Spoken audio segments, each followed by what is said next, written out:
Good morning, a little food for thought while you go to work, while I go to work. And this is coming out of the book of Galatians 6, chapter 9. And this is encouraging us not to stop doing good, not to grow weary, because at the proper time, we will reap the harvest. And God is telling us, don't give up. Don't lose hope. Don't lose faith.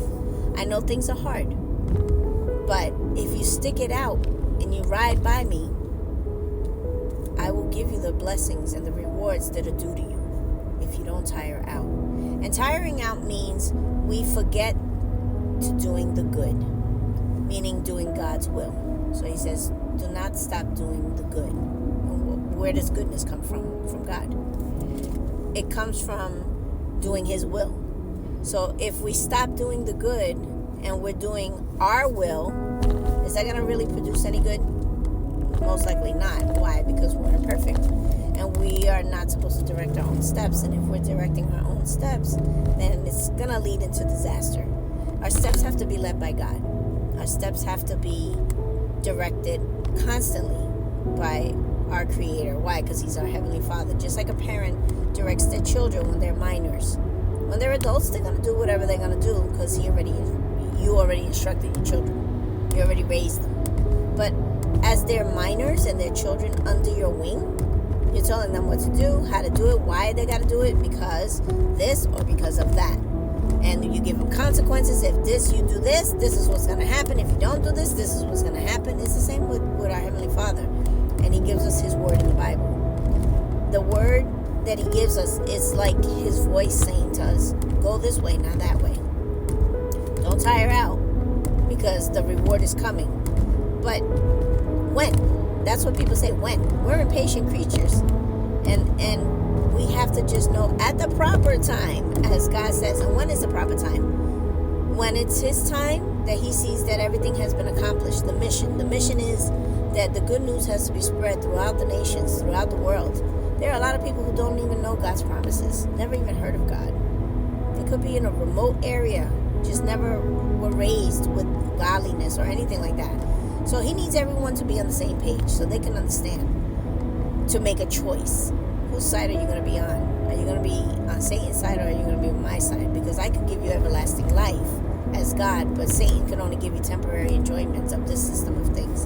And it's not going to be long-lasting because he has a short time. Just know that. So if you're on Team Satan, it's not a good thing. You're going to have a short time. You may have gratification, instant gratification, whatever it is that you're doing, success, whatever.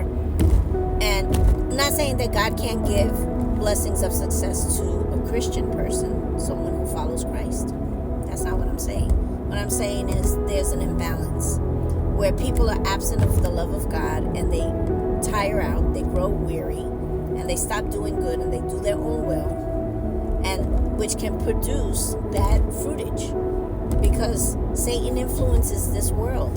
He has a grip literally on everything, and it's a spiritual warfare that we have to fight. It's not so much a physical one, it's a spiritual one where it affects our heart. If I stop doing good, what can happen? Well, Satan will figure that out. He'll come in and he'll fill up the spots. And he'll make sure that he knows what to do with you. Each individual is going to have their own will, so to say. And he's going to be like, all right, this is their trigger, this is their trigger. Let me give them this, let me give them that, let me do this, let me do that. But it's short-lived. It's not everlasting. The reward that we'll get from following our Creator and putting faith in his Son and the ransom sacrifice is much more fulfilling for us as humans because we were created to be under his guidance. We weren't created to be independent. We have free will, yes, but we were created to go to him. He created us. We didn't create ourselves. We didn't come out of a gorilla. Sorry, I hate to burst your bubble. We didn't evolve from a lizard or whatever. We didn't come millions of years ago. The earth has been here a long time, but not humans. That's not true. Whatever they teach in school is not true. We are not here millions of years. Sorry. But the The Bible's words are coming true. We're in the last days. We have to not tire out. We can't give up.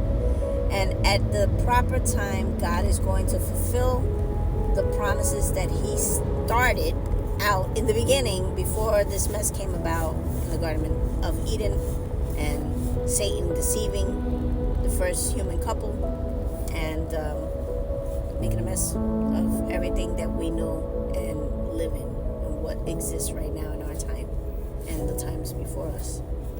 So don't tire out. Stick it out with God. Be team God. Don't be team Satan. It's like my nephew says. He's like, what team you on? Team God or team Satan? I think I want to be on team God's side. I think it's much more better. They're always winning. I can guarantee that. So I hope this encourages you to not to tire out. Don't grow weary when things aren't going your way or you're waiting on God's answers for certain things to happen and it's not happening. It doesn't mean that it can't happen. It just means it's not the proper time. Your time is different than God's timing. He knows when it is the right time to let things fall in place for you, fall in place for me. Even if we don't understand why. I'm a good person, I'm doing this, I'm doing that. Trust the process. It's like the hairstylist that tells you, trust the process. Don't lift that foil up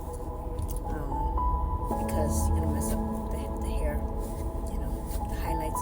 By the way, I hated doing that stuff in cosmetology school, but that's beside the point. We have to listen so we don't mess it up. We want to stick to God, stick to His promises, and know that they're faithful and true, and not have any inch of doubt in our mind or our heart, so that we can see that reward at the end that is due to us